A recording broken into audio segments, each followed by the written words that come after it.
Você já reparou que tiranos de todas as épocas sempre agiram de forma semelhante?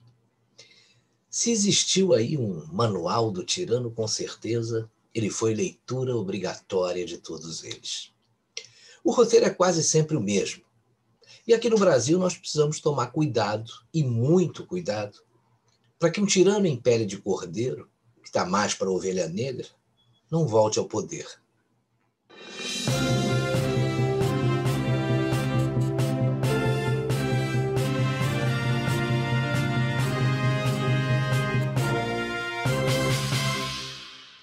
A lista de tiranos na história da humanidade não é pequena. Júlio César, Stalin, Adolf Hitler, Saddam Hussein, Muammar Gaddafi, Idi Amin Dada, Fidel Castro, Perón, Kim Jong-un e muitos outros. Na América do Sul, temos aspirantes a tiranos. Após a morte de Hugo Chávez na Venezuela, um tirano que não chegou ao apogeu, surgiu Nicolás Maduro. E aqui no Brasil, Lula tinha tudo planejado para implantar aí a sua ditadura de esquerda. O Foro de São Paulo nos dá a dimensão do que estava sendo planejado. Só que ele teve que adiar os seus planos e contratar um marqueteiro para chegar à presidência da República, que é uma das etapas do seu plano. O Lula radical que a gente sempre conheceu, ligado aos sindicatos, adorado pela esquerda, incentivador de invasões de propriedade, e usava aí o MST e companhia para fazer isso, né? Adorador de Fidel Castro, ele não teria vez num país de maioria conservadora. O disfarce era essencial. E daí surgiu o Lulinha Paz e Amor, né, que enganou muita gente, que depois se arrependeu após a revelação do Mensalão, da Lava Jato, do assalto aos cofres públicos. Lula, após 2 mandatos, conseguiu eleger sua sucessora. Hoje tem gente até que duvida até da lisura daquelas eleições. Mas como Lula não preparou ninguém e jamais vai ter herdeiros políticos, porque ele não admite que ninguém ameace a sua popularidade e liderança, seu primeiro poste, que foi a Dilma Rousseff, se elegeu presidente e enfiou os pés pelas mãos. E ainda foi empichada. O que não era esperado, né? Porque depois do segundo mandato de Dilma, o plano era Lula voltar à presidência e aí eternizar a esquerda no poder. Como ele foi preso pela Operação Lava Jato, tentou emplacar outro poste, Fernando Haddad. Só que o fenômeno Bolsonaro foi avassalador. Bolsonaro, a gente está vendo, sofre uma perseguição implacável e que nenhum presidente na história desse país jamais sofreu. O impeachment tão sonhado do capitão não foi viabilizado e dificilmente será. Mas o aspirante a ditador tupiniquim quer voltar ao poder e está fazendo tudo para que isso aconteça agora, em 2022. O plano começou a ser revelado pelo companheiro José Dirceu, quando ele afirmou há pouco tempo atrás que o seu grupo tomaria o poder, o que é diferente de ganhar uma eleição, né? E os movimentos que estão sendo feitos mostram que parte da estratégia está funcionando e faz parte de um projeto a longo prazo.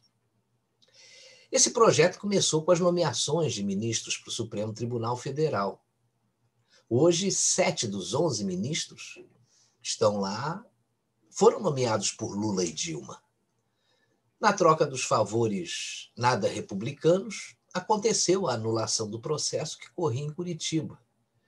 E também nos apoios vergonhosos às demandas dos partidos de esquerda. Quando são derrotados nas respectivas casas legislativas, deputados e senadores recorrem aos amigos do tribunal. E as decisões ou providências acontecem com uma rapidez impressionante. E o plano segue. E segue agora com a influência de Lula na CPI dos horrores. O objetivo está traçado, é Lula na presidência em 2022. Se for bem sucedido no seu plano, o Brasil vai conhecer o verdadeiro Luiz Inácio Lula da Silva, pode escrever. Se ele voltar ao poder, o seu lado tirano vai aparecer, porque ele não vai errar duas vezes. E aí vem a história do Manual do Tirano, que é muito bem contada na série Como se Tornar um Tirano, exibida na Netflix, que eu aconselho que você veja, é muito boa. Agora, quais foram as providências comuns tomadas pelos tiranos que a gente conheceu aí na história da humanidade? A primeira delas é tomar o poder. Lembra aí do que disse o Zé Dirceu recentemente? A segunda é acabar com os rivais. Veja o que estão tentando fazer aí com o Bolsonaro.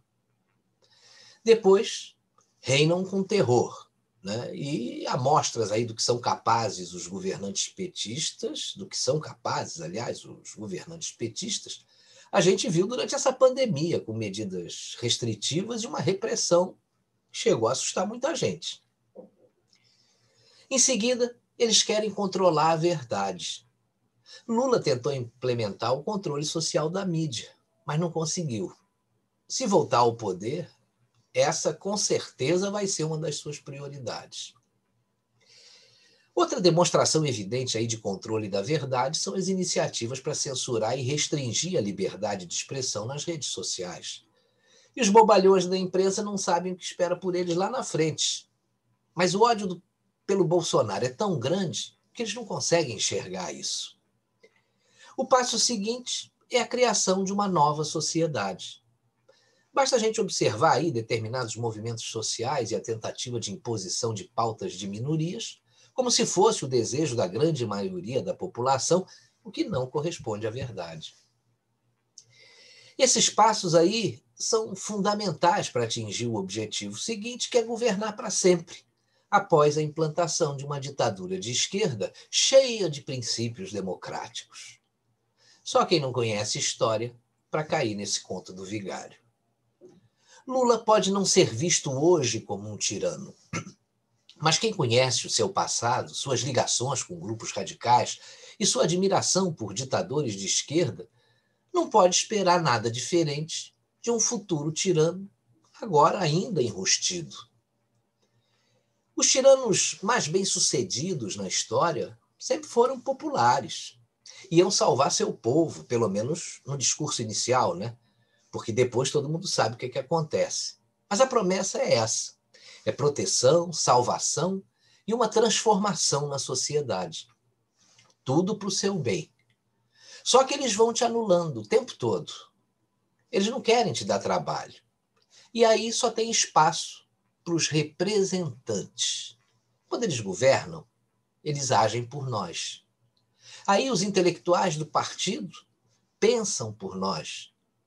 Os sindicalistas do grupo, eles passam a reivindicar as coisas por nós.